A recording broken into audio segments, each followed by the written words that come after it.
बढ़ते हैं अगली बड़ी खबर की तरफ, जो अंतर्राष्ट्रीय खबर है। मिडिल ईस्ट में बढ़ता तनाव अब केवल युद्ध की खबरों तक सीमित नहीं रहा, उसकी लहरें धीरे धीरे ग्लोबल एनर्जी मार्केट और कॉमर्शियल सप्लाई चेन तक पहुंचने लगी हैं। इसी संदर्भ में भारत की एक बड़ी तेल रिफाइनरी ने एक महत्वपूर्ण कदम उठाया है।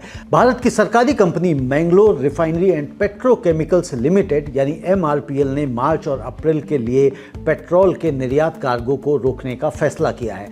कंपनी ने इसके पीछे कारण बताया है मिडिल ईस्ट में बढ़ते जियोपॉलिटिकल टेंशन और तेल आपूर्ति मार्गों में आ रही बाधाएं। स्थिति इतनी असामान्य हो गई है कि अपने निर्यात अनुबंधों को लेकर फोर्स मेजोर लागू करना पड़ा है। फोर्स मेजोर का मतलब क्या होता है, यह भी मैं दर्शकों को बताना चाहता हूं। व्यापारिक दुनिया में फोर्स मेजोर एक ऐसा शब्द है जिसका उपयोग तब किया जाता है जब किसी कंपनी को ऐसी परिस्थितियों का सामना करना पड़ता है जो उसके नियंत्रण से बाहर हो। युद्ध, प्राकृतिक आपदा या वैश्विक संकट जैसी परिस्थितियों में कंपनियां अस्थायी रूप से अपने अनुबंधों को पूरा करने में असमर्थ हो सकती हैं। MRPL ने भी यही तर्क दिया है कि मिडिल ईस्ट में बढ़ते तनाव के कारण तेल की आपूर्ति और जहाज़ों की आवाजाही प्रभावित हो रही है। स्ट्रेट ऑफ हॉर्मुज क्यों इतनी इंपॉर्टेंस रखता है? तो इस पूरी कहानी के केंद्र में दुनिया का एक बेहद महत्वपूर्ण समुद्री मार्ग स्ट्रेट ऑफ हॉर्मुज है। यह वही समुद्री रास्ता है जिसके जरिए दुनिया के कुल तेल व्यापार का एक बड़ा हिस्सा गुजरता है।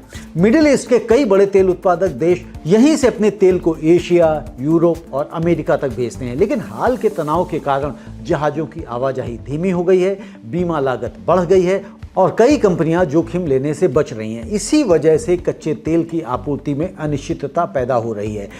MRPL पर इसका असर क्या है? तो MRPL भारत की प्रमुख रिफाइनरियों में से एक है जो कच्चे तेल को प्रोसेस करके पेट्रोल, डीजल और अन्य ईंधन बनाती है। कंपनी के कुल उत्पादन का लगभग 40% हिस्सा निर्यात होता है। जब कच्चे तेल की आपूर्ति में अनिश्चितता आती है या समुद्री मार्गों पर जोखिम बढ़ता है तो रिफाइनरियों को अपने निर्यात कार्यक्रम में पुनर्विचार करना पड़ता है। यही वजह है कि MRPL ने फिलहाल मार्च और अप्रैल के निर्यात कार्गो को रोकने का फैसला किया है। इसका असर किस पर और कैसा पड़ेगा? तो ऊर्जा बाजार पर प्रभाव। अगर ऐसी स्थितियां लंबे समय तक बनी रहती हैं तो वैश्विक ऊर्जा बाजार में अस्थिरता बढ़ सकती है। तेल की कीमतों में उतार चढ़ाव और ईंधन आपूर्ति में अनिश्चितता कई देशों की अर्थव्यवस्था को प्रभावित कर सकती है। भारत की ऊर्जा कंपनियों पर प्रभाव की बात करें अगर हम, तो भारत अपनी ऊर्जा जरूरतों का बड़ा हिस्सा आयातित तेल से ही पूरा करता है। अगर मिडिल ईस्ट से आने वाली आपूर्ति में बाधा आती है तो कंपनियों को नए स्रोतों से तेल खरीदना पड़ सकता है, वैकल्पिक समुद्री मार्ग तलाशना पड़ सकता है और अतिरिक्त लागत वहन करनी पड़ेगी। अब हमें यह देखना चाहिए कि जो इंटरनेशनल बायर्स हैं उनके ऊपर इसका क्या प्रभाव है। तो जो देश MRPL से पेट्रोल खरीदते हैं उन्हें अब वैकल्पिक आपूर्तिकर्ता ढूंढने पड़ सकते हैं। यह वैश्विक ईंधन बाजार में मांग और आपूर्ति के नए समीकरण भी पैदा कर सकता है।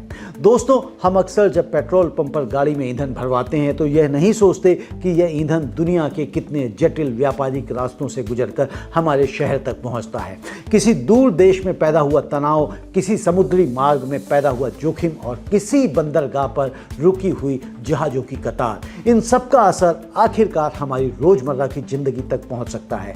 यानी वैश्विक राजनीति और स्थायी जीवन आज पहले से कहीं ज्यादा जुड़े हुए हैं।